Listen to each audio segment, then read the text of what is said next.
everyone. My name's Denise. By a quick way of introduction, super great to be back. I spoke at LeadDev New York City 2 years ago, and that was honestly the best time ever. But as Mary mentioned, I work at HashiCorp. I work on Terraform providers. We can talk about that in office hours later if you want. But more importantly, I'm really obsessed with role-playing video games. That's sort of like what this entire talk is about. And just to level set, because I'm going to be using the term RPGs a lot throughout this talk, a role-playing video game, or an RPG, is a genre of video game where there's a concept of numerical skill points, and that affects the way you interact with the world. So for example, if you have a higher attack statistic or more attack points, that generally means you can deal more damage in battles. You get stronger by increasing your numerical points throughout the game. So come with me on a quick journey back in time. The year is 1997. Pokemon Red and Blue had just been released for the Game Boy Color. I was 7 years old at this time, and I was the proud owner of the hottest new game on the block. And you can bet all the kids at school were super jealous. This is my first real video game that was truly my own to play. I, of course, watched my dad play Tetris and games like that. And I played a lot of those linear educational games at school. But this was the first time that I had a whole world to myself to make all the decisions, no matter how bad they were. So for the very first time, I boot up the game.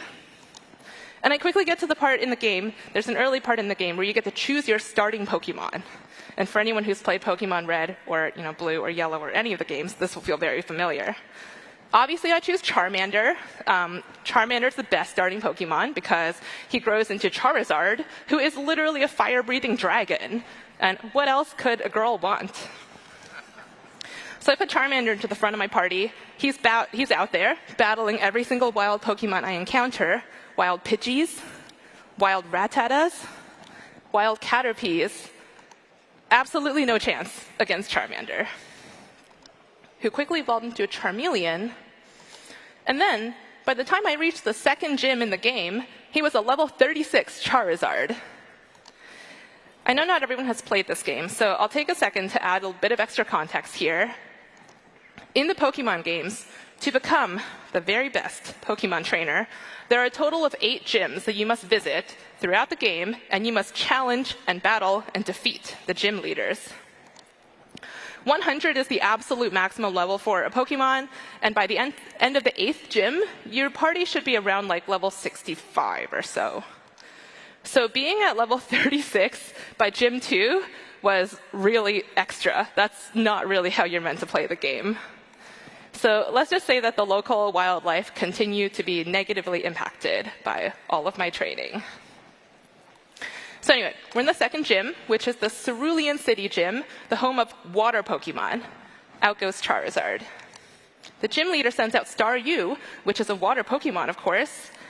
Charizard flamethrowers his way to victory, but we take a little damage because water attacks are super effective against fire Pokemon.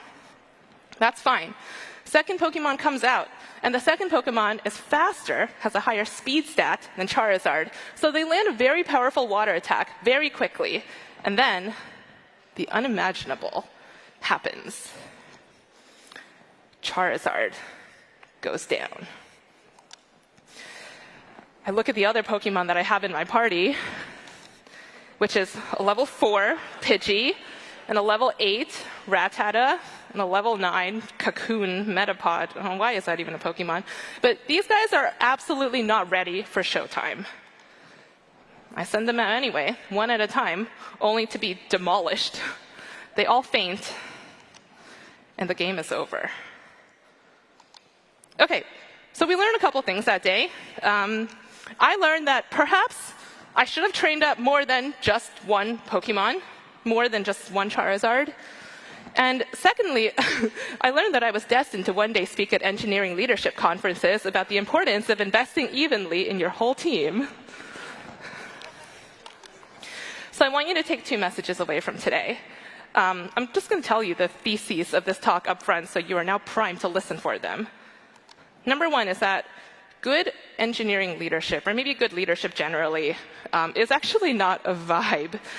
Stewardship over a team is not just a feeling. Good leadership is a series of repeated and consistent behaviors. And secondly, A well-balanced team is more resilient and performant than a few heroes. We should optimize for empowered and balanced teams rather than acts of individual heroism. We'll slowly build up to these messages over the next 20 minutes. Pretend I'm a Berlin techno DJ. So, role-playing video games have had a lot to say over the years about team composition. Let's take a look at just one famous team from a famous RPG.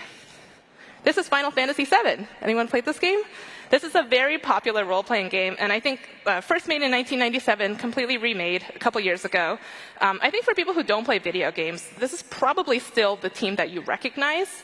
But let's go through who's on this team. First, you have Cloud, giant hair, giant sword. He's a good all-around attacker. His specialty is physically attacking with that giant sword. You have Barrett, very, very high health, high defense stat. So he typically functions as the party's tank. He can take damage so that the others don't have to. You have Tifa, super, super fast. So your best choice if you want to steal items or do things that involve like speed in the game. And Aerith, my favorite, is the party's best mage. She can heal and cast offensive spells better than anybody else. So together, you've got a really solid all-purpose crew who can handle anything in the game. But it's important to keep in mind that they all have different strengths. For example, it would be really, really hard to succeed if you tried to force every single member of this party to be a pure magic user. OK, so what about real life? What exactly does a well-rounded team mean in reality? A well-rounded team exhibits diversity.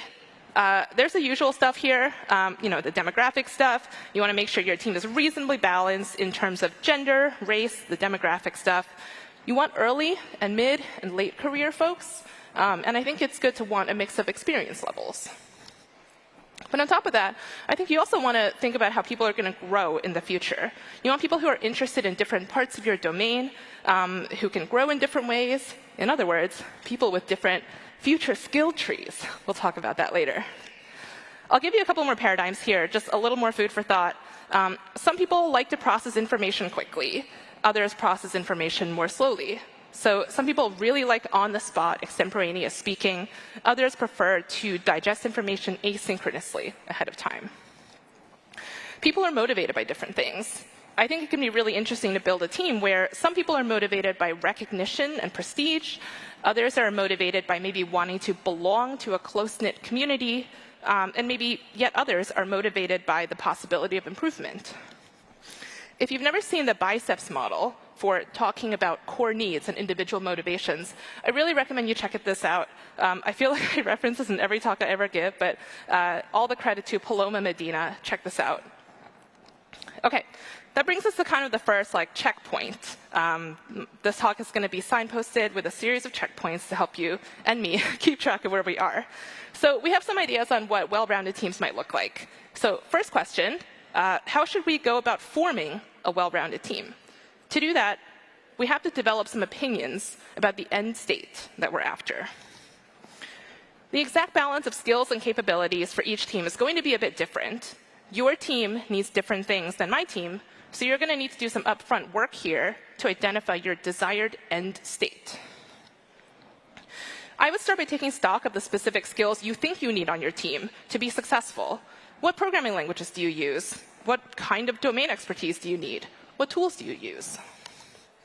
Beyond that, you probably want at least a few people who are really great teachers. You probably need a few people who are great at cross-team collaboration. And I think every team needs at least one person who can do some basic project management, other than yourself. And every team needs at least one person who's observant and empathetic and willing to do the work of carrying the mental load or noticing all the things that need doing. So what we're doing right now is we're making a map of expertise that we think we need on our teams. Expertise, you say? It's side quest time.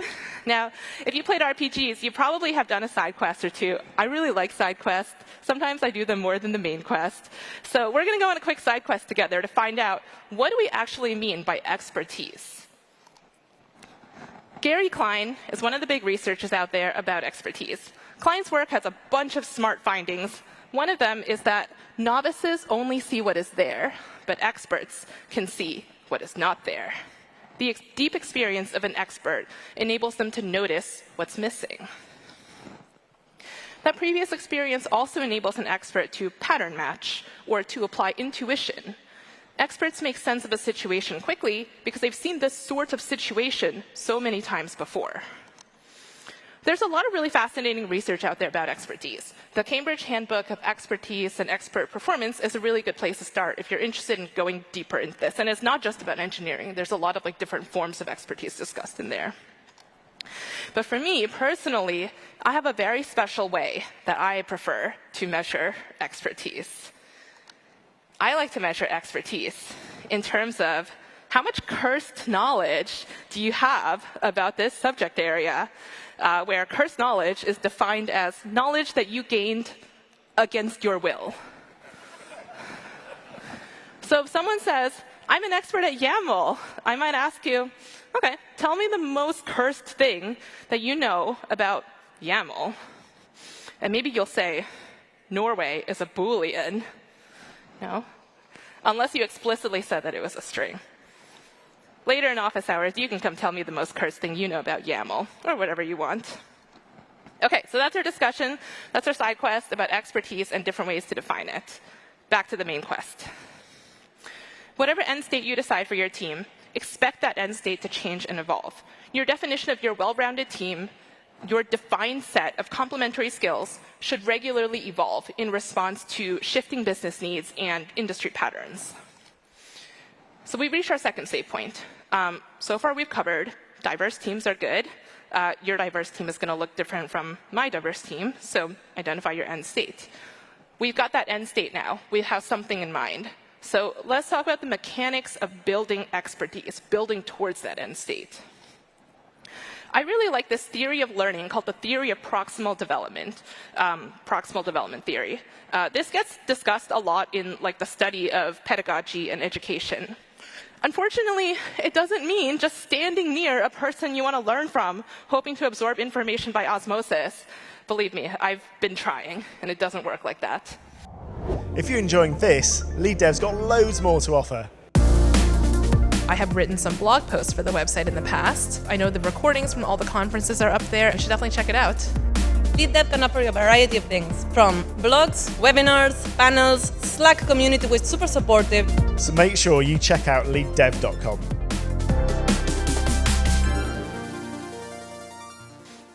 So proximal development theory says if you want to become good at something, you do a task that is one notch above what you can do unassisted, but one notch below what you cannot do even with assistance. You should always be trying to operate in this sweet spot of working on a task that you can do, but with some assistance. So for example, we'll walk through an example together. Say I'm a junior Rails developer. Right? I know how to build a new API endpoint using the Rails MVC framework. I've done that before. But I'm not quite sure how to debug a memory leak that's affecting one really heavy traffic production endpoint. A good task, which would put me into the zone of proximal development, would be for me to pair with a senior engineer who's currently adding maybe some profiling to a small or new, a low traffic endpoint. Then I can try adding profiling to an existing endpoint on my own and eventually work up to trying to debug the high traffic endpoint once I really, really understand how memory profiling works as a practice. And if you were my manager, you might encourage me to reinforce my learning by sharing my knowledge with the rest of my team during our biweekly lunch and learns. There's a really important implication to proximal development theory. Because you always need assistance to perform the task to completion, that means that you need someone who can assist you. This is why it's so important to have a team where people at baseline bring in different forms of expertise. Without help readily available, it's really, really hard to move into the next stage of skill development. In organizations that have really strong inter-team communication patterns, you can sometimes access this help outside of your team. I have a lot of thoughts about this, and we can totally chat about that at office hours. But I'm going to focus the rest of this talk on the unit of the team. So we'll save this for another day. So how do we apply proximal development theory? I try to apply proximal development theory by remembering this mantra: change just one thing. Plot out where an engineer is today, their desired end state, and then draw a series of steps from A to B, with each step representing an increasingly complex task, but with the constraint that each step can only change one variable at a time. And maybe you'll eventually start to notice that the same task can be evolved in different directions. What if we split the ladder, at this point? And what is this? This is a skill tree if you played RPGs. This might look kind of familiar. When you start building one or two of these skill trees, you'll find that these are actually amazingly reusable for multiple members of your team. The final thing I want to touch on in this section is understanding the motivating forces. You can build fantastic skill trees, but you also have to understand what motivates people to put in the effort to actually traverse those trees. So a lot of people, particularly early career folks, might be motivated simply by the act of learning in itself. But more realistically, I think many more of us are motivated by career growth so that we can access better titles, better pay, better formal recognition. Your company might have a career matrix, right? Like a grid-like document that describes a number of different skills and a description of the proficiency level expected at each title. So if you do have a career matrix, then you can do an exercise called a gap analysis, which I try to do regularly for my reports. So a gap analysis exercise goes like this. You copy the column that your engineer currently is in, and you copy the next column, and you ask them to go row by row and write a comment about whether they believe they are at the current level, the next level, or somewhere in between. If they're not at the current level, I ask them, if they don't believe they're at the current level, I ask them to come prepared to discuss why, or why not. Then I do the same exercise privately. We compare our conclusions, and we talk about what we see differently and why. For areas where we are aligned that they're not yet at the next level, we set some goals together so that we can close that gap. If you've used SMART goals before, that's a really great framework. You can also write some goals for the in-between levels, but I find that starting with the areas of improvement that are unambiguous and agreed tends to yield better results. Your report will feel more forward momentum on those items. If you don't have a career matrix, do the best you can to still set some expectations. You can leverage open source resources like progression.fyi, and maybe there's a leadership opportunity within your org for someone to come up with such an artifact for your organization.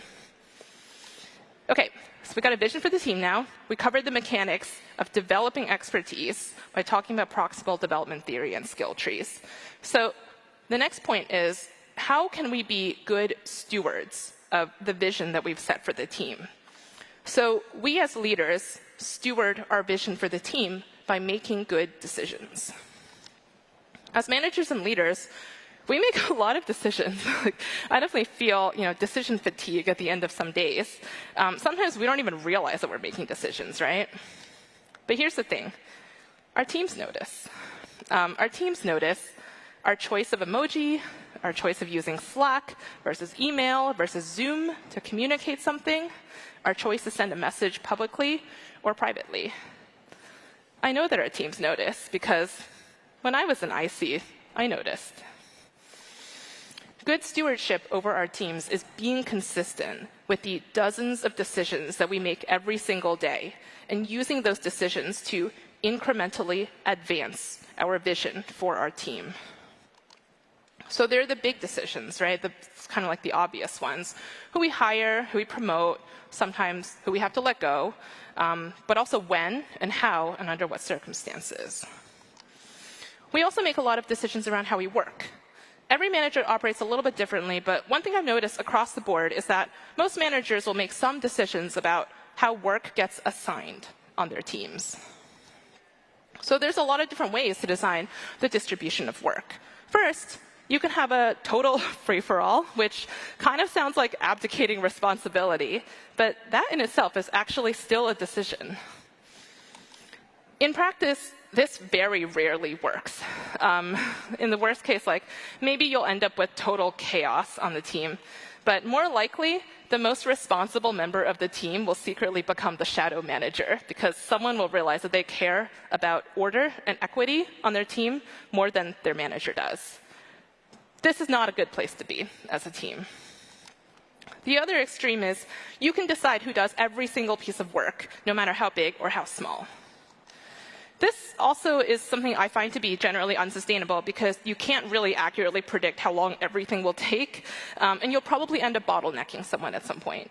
You also might end up with a team that feels disempowered because they're doing random tasks relative to one another. So you probably want to be somewhere in the middle, right? Nuance, middle ground. I like to create ownership structures rather than making all the decisions myself. So you can establish norms around how work gets picked up. The policy that I personally like a lot is to organize the team into initiative-based work streams and designate an initiative lead for each work stream. And that person takes care of ordering their own sub-backlog, and they can also distribute work to other engineers with your input. You retain control over assigning people to these work streams, defining how long they run for, and appointing the initiative lead. This helps ensure you're distributing leadership opportunities equitably across the entire team. You do have to do a little bit more work when people are new to this role to make sure they understand what you expect of them. This is the way I've been working for the last couple of years. I find that this scales extremely well as teams grow and shrink, which is something that will happen. So, with all of these decisions that we make every single day as managers, I think of these decisions as a mechanism that distributes experience points among the team, indirectly or directly. Through how you think about the assignment of work, you are making decisions about the distribution of opportunity. I challenge you to do so much upfront thinking about the desired end state of your team, because as you make each tiny decision about the distribution of opportunity, you are either moving your team closer or further away from your vision. You might have thought it was funny at the beginning of this talk when I told you about 7-year-old me only ever training up my Charizard, stomping into the Cerulean City gym, learning humility. But I've been around long enough in the tech industry to say that a lot of us are actually still making the same mistake. If you have a senior engineer on your team who's really great at writing design docs, RFCs, that sort of thing, it's really tempting to keep having that one person write all the RFCs and do all the design anytime this work lands on your team. If you keep sending out that one Pokemon or giving all of one genre of work to the same person, no one else will ever get the opportunity to grow this capability. And sometimes that one person leaves the company, taking with them not only the expertise, but also everyone else's chance to absorb that expertise with proximal learning. In the end, this is bad for your team. Getting a whole team to function as one team and not a collection of individual heroes is a really hard thing to do. A lot of teams in our industry use this one person, one quarter, one project method of organizing work. And I think that's a huge bummer.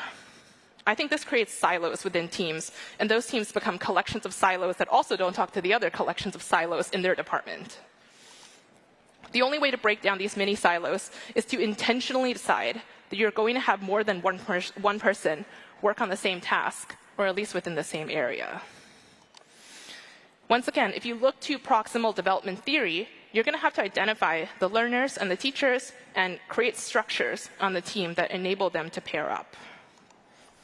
This means that in the short term, you absolutely will have some people who are strong at a skill not be able to perform that skill at maximum capacity because they're helping someone else. There's no way around this math. This is a time allocation trade-off decision that we have to be willing to make. But here's the thing, right? We make a lot of trade-offs as engineers. We use database indexes, and we accept that we're going to write a little bit slower today so that tomorrow we can retrieve our data so much faster. I think about skills development in a very similar way. We should be willing to incur upfront efficiency penalties so that we can go faster in the long term with a team that has wide capabilities and broad interests. I asked you earlier to think about your vision for your team, so it's only fair that I share mine. When I think about the future that I'm trying to create, my answer will always be pretty similar. I want a team that is highly autonomous, highly empowered, with knowledgeable and confident individuals who can ship any genre of work that fits within my team's scope. I also want my team to feel connected to each other and to be willing to give their time and energy freely to one another. So let's wrap up. We've covered a lot of ground today. Let's close out. I'm sure you might be wondering, what did I do after my crushing loss at the Cerulean City Gym back in 1997? Well, I journeyed all the way back to the beginning of the game. I slowly trained up my other Pokemon, first against weaker enemies, then gradually against stronger and stronger ones, until they were at a high enough level to meaningfully participate in gym battles generally. Many weeks later, I was able to face the final gym leader with a team that had all different types of Pokemon on it. And of course, Charizard was on that team. Thank you so much for listening today. Those are my slides. Thank you to these people. You've been great.